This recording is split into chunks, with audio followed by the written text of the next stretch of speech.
Is there any chance that you can make it work with a toxic narcissist? Is there anything you can do to change the narcissist or yourself so that your relationship could be improved, or so that maybe you wouldn't feel so miserable if you stayed with a narcissist? Is there any way to make it work with a narcissist?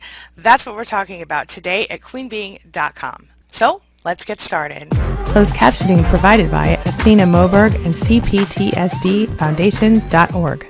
My name is Angie Atkinson, and on this channel I offer free daily video coaching to help you discover, understand, and overcome narcissistic abuse in toxic relationships. I like to call it toxic relationship rehab. So if that sounds good to you, hit that subscribe button and let's get going. So we're just going to jump right in here. Here's the bottom line. The question today is, can you make it work with a narcissist or not? Well, to be honest with you, I never recommend trying to stick it out with a narcissist. However, there are certain situations where you must deal with a narcissist, and there are some ways that you can deal with them that will help you feel less frustrated and get more of what you want from the relationship, plus have less drama. So I'm going to share some of those ways with you right now. Take a look. As always, I suggest gray rock as item number 1 on the list. Anytime a narcissist is being disrespectful to you or screaming at you or going through narcissistic rage, narcissistic injury, any type of manipulation, you should react with a non-reaction, as the gray rock method suggests. You go gray rock, you go blank face, you go no emotion, you go boring. That way that person doesn't get the supply they want by acting that way.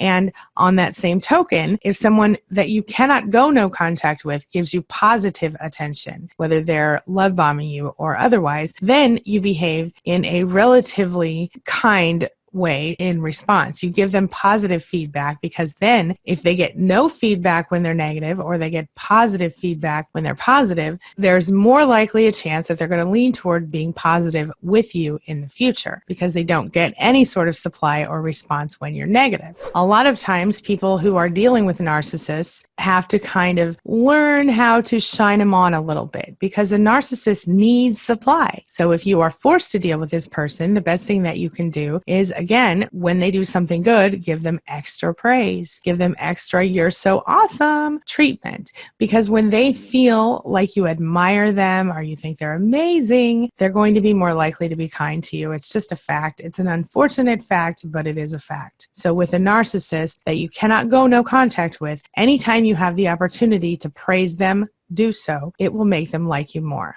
Now, if you're in a situation where you're dealing with a narcissist for a business deal or a work thing, or even in your home, even someone you're connected to biologically, the best thing you can do is, if you're going to make a deal with them, make sure that you get your side of the deal up front. Because if you pay first, for example, let's say that you are buying an item from a narcissist. If you give them the money up front and then you say, I'll take the item in 2 weeks, or I'll take the service in a week or whatever, guess what? You ain't getting it. You're going to have lost your money, or whatever your version of that is in this situation. So whatever you're doing, when you're doing any sort of business or dealing or bargaining with a narcissist, make sure that you get what's due to you up front so that you don't lose out in the end. So basically, the narcissist gets what they want after you get what you want. The idea is, when they want something, they're more likely to pay up for what they're doing in return. So if, for example, you need a narcissistic boss to give you a good reference so you can get into a good college, what are you going to do for that narcissistic boss in return? Well, maybe you agree to, do 10 reports to make his life easier or her life easier, whatever. Before you do those reports, you make sure that you make the deal with the narcissist, you get your reference, and then you do the reports. Definitely follow through, because it's not fair to do that. You're going to just be acting like a narcissist if you don't follow through with your end of the bargain, but make sure your thing is done before their thing is done.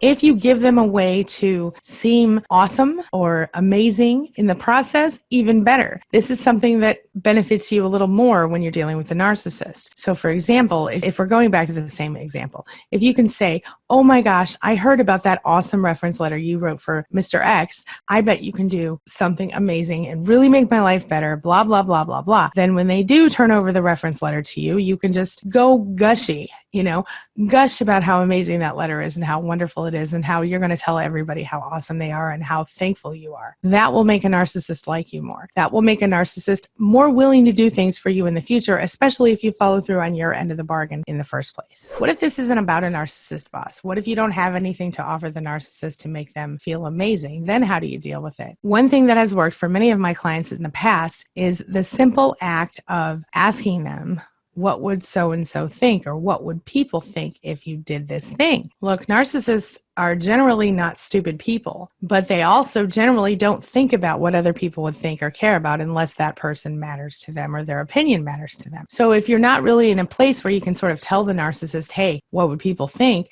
Or you can say, so-and-so is not going to think XYZ is really okay. Are you sure you want to do that? Then you can ask questions to make the narcissist think about what that person might think. And each time this is going to be a little different for each situation. But ask the narcissist questions that would help them to imagine what other people might think about their behavior in those moments. Remember that a narcissist always wants to look good to the people in their lives. So rather than trying to react to them with anger or frustration, you can be sad about what they didn't do or disappointed about what they didn't do. That will help them to see things from a different perspective. If you're not forced to stay in the relationship and you really want to stay in the relationship, what are you supposed to do here? One of the things I did last year when I interviewed several others in my niche is I asked them this question: can you ever make it work with a narcissist? I'm going to share with you my response and some of their responses. Take a look. I think it would be incredibly difficult for a narcissist to heal because so much of their disorder, it's a defense mechanism against being vulnerable. And in order to heal, a person really has to let their guard down and be vulnerable. And I've heard there's like a lot of different programs out there that are talking about, we heal narcissists or whatever. But I guess I would encourage anybody, if they're stuck in that, trying to figure out, can they change? Are they a narcissist? Whatever, to really think about, if you are going to go into couples therapy, if you are going to go down that route, have a very clear idea in your mind about how much time and energy and money are you willing to put into this, and what kind of changes do you need to have happen, and in what time frame. You'll have the answer when you have those answers. Have you personally ever seen or heard about a narcissist who did heal? No.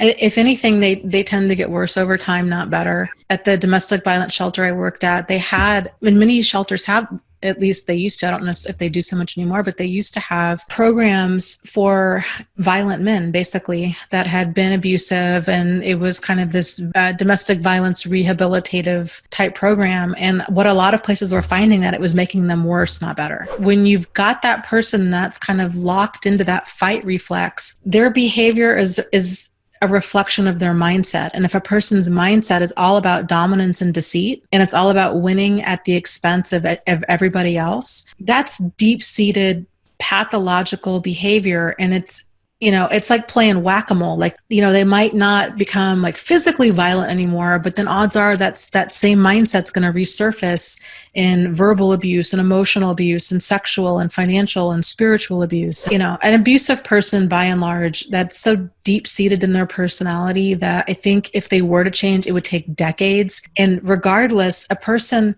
just because there is a treatment out there, and I personally don't believe that there is any effective treatment out there, but even if there was, a person has to actually want to change. Just like we know that there's treatment out there for alcoholics and for addicts, but it doesn't matter if they're not willing to change. That's right.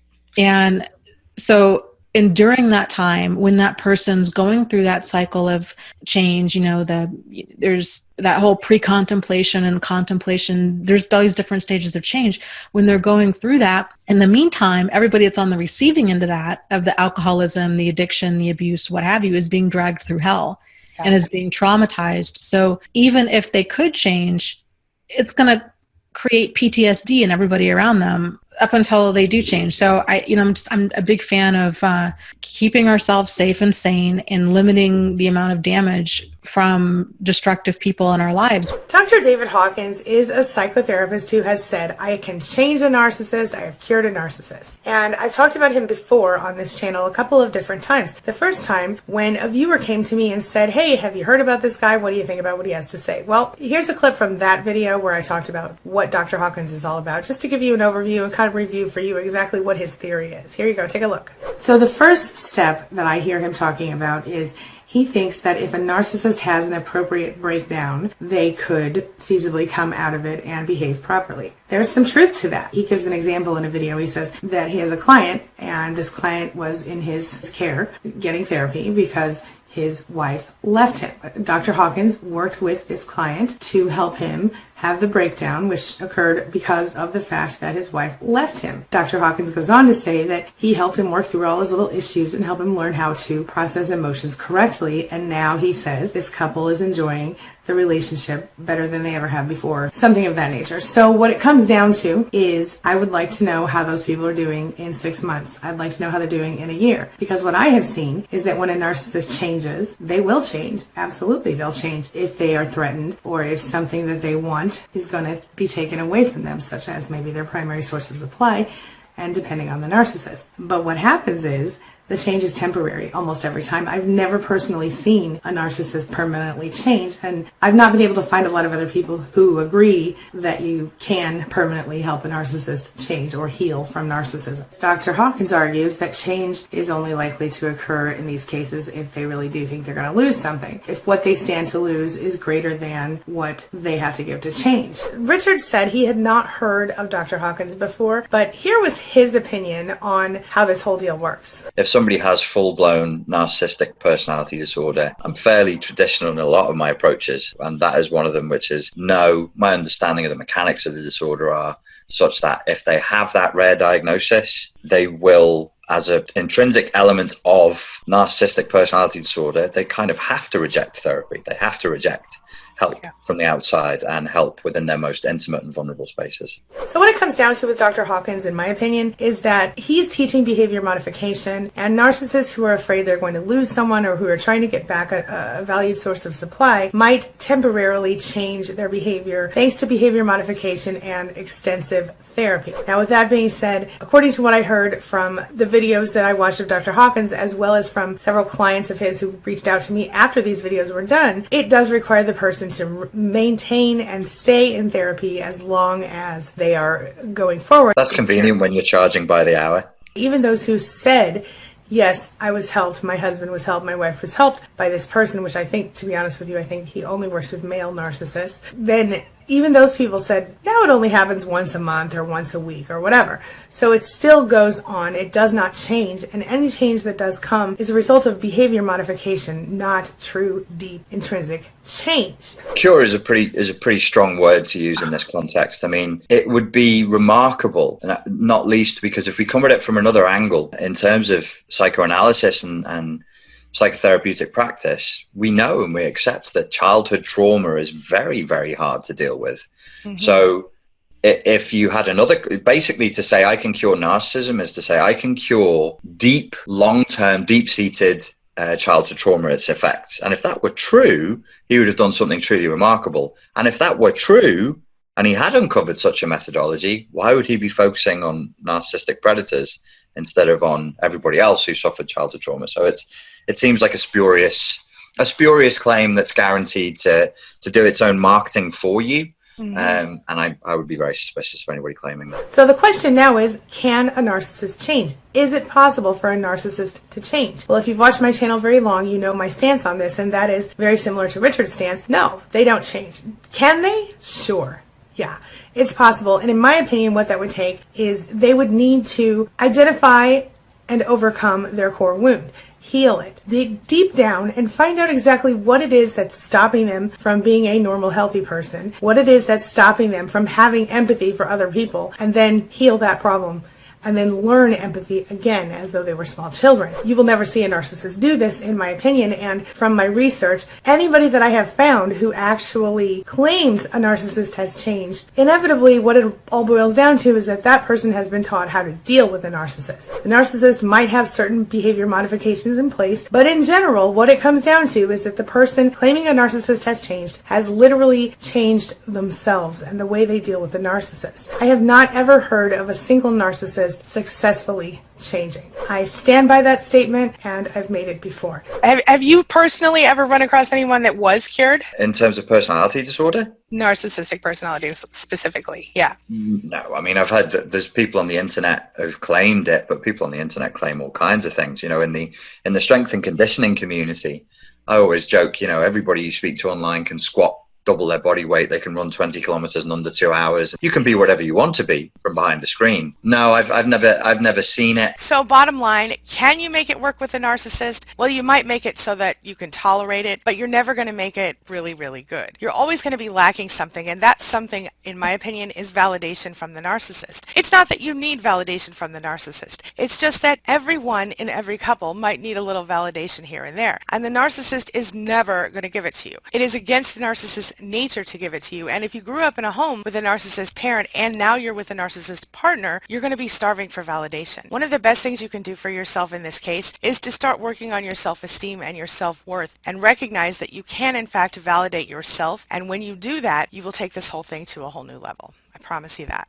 So now this brings me to the question of the day, and the question of the day is, do you think that you can make it work with a narcissist or not? Share your thoughts, share your ideas, share your experiences in the comment section below, and let's talk about it. Let me give a quick shout out to the entire Spanily, every single subscriber on this channel, everyone who comes in and comments on my videos, everyone who gives me likes and thumbs up and who shares my videos, everyone in the Span groups on Facebook and off Facebook. I'm so grateful for each and every one of you. Thank you for being part of my life and part of my day. It means so much to me. And just want to give a quick shout out to the inner circle who support me through the YouTube channel member program. Thank you all so much for being there, for being part of my inner circle, for helping to support me as I try to support our fellow survivors. It does mean a lot to me, and I really enjoyed our recent conversation. My inner circle includes Charity, Steph, Dana, Mo Cowboy, Shay, Christina, Ray Ray, T, Christy, Boku, Alda, Smith & Wesson, Ms. Lisa, Martha, Freedom Lee, Mindy, Lynn, Marsha, Linnell, Phoenix, Cherie, Alice, Carrie, Angel, Bible News Radio, Linda, Charlie, Laura, Pierre Lala, Janet, Paul, Delilah, Sarah Lee, Marlene, James F, Trisha, Life's Revival, Lorenzo, Deborah, Roxanne, Susan, and my very first supporter, Angela Falsetto. Thank you. Again, I just want to say thank you so much for hitting that join button. Your support really does mean a lot to me. Again, thank you so much. All right, that's all I've got for you right now. But as always, thank you so much for being a part of my day and a part of my life. And hey, thanks for letting me be a part of yours. It really does mean a lot to me. Now, before I go, make sure you take a look at the videos I'm leaving for you right there and right there. And while you're here, hit that subscribe button so we can stay connected and continue on this healing journey together. I'll see you soon.